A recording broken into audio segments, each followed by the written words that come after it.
हिंद दोस्तों, हम इस समय गाजीपुर जिले में हैं और ये हमारे बीच एक विकलांग है जो दिव्यांग से भी इन्हें संबोधित किया जाता है। दो दो शादियां किए हैं। लोगों के बीच अनेक अनेक भावनाएं, अनेक अनेक विचार है हो रहा है कि एक विकलांग व्यक्ति दो शादी कर किया है और यहाँ पे लोग ऐसे ऐसे लोग भी हैं जिनकी एक भी शादी नहीं हो पा रही है।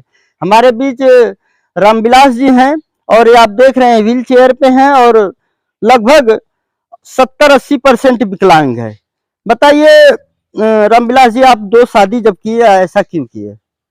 सबसे पहले आपके सभी दर्शकों का मेरा नमस्कार। जी देखिए, दो शादी करने के पीछे कारण रहता है। कोई भी आदमी कोई भी काम करता है तो उसके पीछे कुछ कारण होता है। बिल्कुल बिल्कुल। मैं भी दो शादी किया हूँ, तो ये मेरी शौक नहीं थी कि मैं विकलांग हूँ तो दो दो पत्नियां रख लूँ। जी, विकलांग व्यक्ति की किसी तरह शादी हो जाए, यही बहुत बड़ी बात बहुत बड़ी बात है। और मैं दो दो पत्नियां रख लूँ, ये कोई वो लैला मजनू नहीं बनना था। जी लेकिन भाई कुछ मजबूरियां आई जिस वजह से इनका हमारे ऊपर एहसान हो, चाहे ऊपर वाला फरिश्ता बना के भेजा हो, जिस वजह से मान लीजिए आप आके हमसे क्वेश्चन कर रहे हैं कि क्यों दो शादियां कर लिए। जी इनका सहयोग नहीं रहा होता तो आज पता नहीं कहाँ रहते, कौन सी दुनिया में रहते, यहाँ धरती पे रहते कि नहीं रहते। जी। वो परिस्थितियाँ बहुत विषम थी।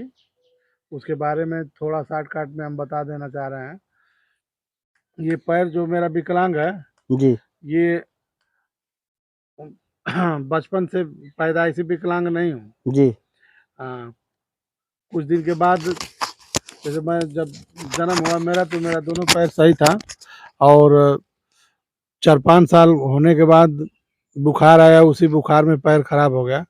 फिर जैसे तैसे परिस्थितियाँ सुधरी, उसी में पढ़ाई लिखाई हुई, बीए तक पढ़े। पढ़ाई होने के बाद घर के लोगों को चिंता, हम अपने घर के अकेले हैं तो माता पिता को चिंता होने लगी कि भाई किसी तरह से इनकी शादी हो जाती ताकि ये भी समाज में जुड़ जाते।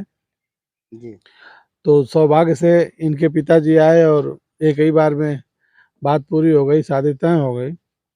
शादी हुई, शादी होने के 2-3 महीने के बाद इनके घर वाले इनको अपने घर ले जाते हैं। जी वहीं पे गाय थी, छुड़ा करके खेत में चर रही थी, वो पीछे से ये गई पकड़ने के लिए उठा के पटक दी।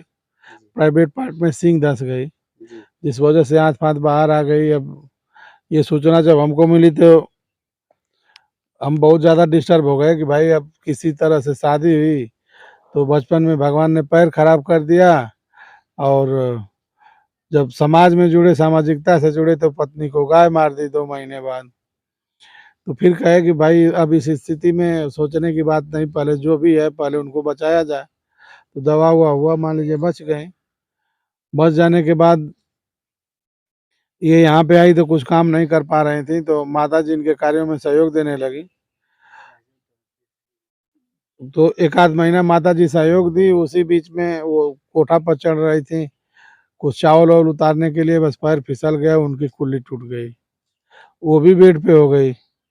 पिताजी बहुत कमज़ोर थे, अब वो कुछ जो ज़रूरत की चीज़ें थी उसमें सहयोग करने लगे। तो एक दिन आटा लेने वो जा रहे थे, मोटरसाइकिल वाला, इनके चोट होने के तीसरे महीने के अंदर उनका भी एक्सीडेंट हो गया।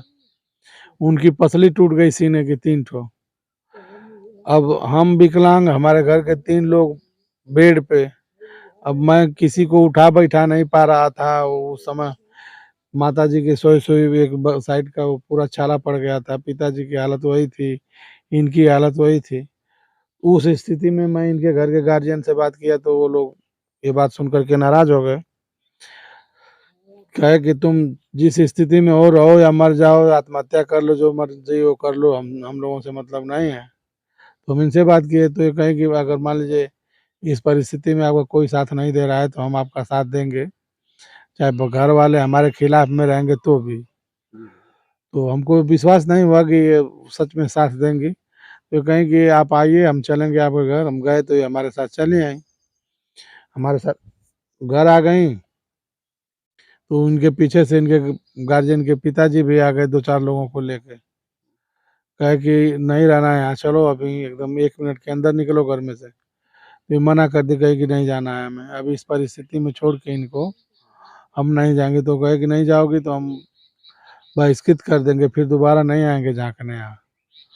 तो कह दी कि जाइए, अगर मान लीजिए यही आपको मंजूर है तो आप जाइए। परिस्थितियां आदमी को कुछ भी करने के लिए मजबूर कर देती है। दोस्तों, यहाँ पे जो हमने आपकी यहाँ की दशा दिखाई है, ये कहीं कोई खुशी की दशा नहीं है। यहाँ पे बहुत सारे लोग हैं, किस तरह आजीविका चलाते हैं। एक छोटा सा चैनल भी बनाए हैं, इनके चैनल के बारे में हम जानना चाहेंगे। इनके हमारा चैनल नहीं, इनके नाम से चैनल है, निशा यादव ऑफिशियल 139। अगर कोई आदमी विजिट करना चाहेगा तो निशा यादव ऑफिशियल या निशा यादव या निशा लिख के, खाली निशा भी लिख के अगर लास्ट में 139 लिख के सर्च मारेगा तो सबसे पहले इन्हीं का चैनल खुल के आता है। अच्छा निशा जी, यहाँ पे तो दो एक एक घर में जो लोग रहते हैं, दो दो, और जहाँ दो औरतें होती है एक नहीं पड़ती, आप लोग दोनों लोग कैसे साथ रह ले? हमन का मिल के रह जाला, मिल के रहती है। हाँ, झगड़ा ना कर जाला मन के। आप हमेशा ऐसे ही रहेंगे? हाँ। तो क्या देखा है आपने कि फिर आ गए यहाँ पे? इन लोग जैसे दुख उख देख के आ गए यहाँ रह गए।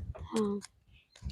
आपका आसान है, कितना दिन हो गया शादी हुए? हो गया और तो साल तो जब इस दूसर शादी करे का ना तो ऐतराज रख लू आप? ना नहीं ना। ना। दोस्तों, सारी दुख की बातें इन्होंने बताई है। कहीं ना कहीं ये मार्मिक विषय है, और किस मर्म के वजह से ये शादी किए हैं आप पूरा देखे हैं, और अब विश्वास करते हैं कि आपको भी अच्छा लगा होगा।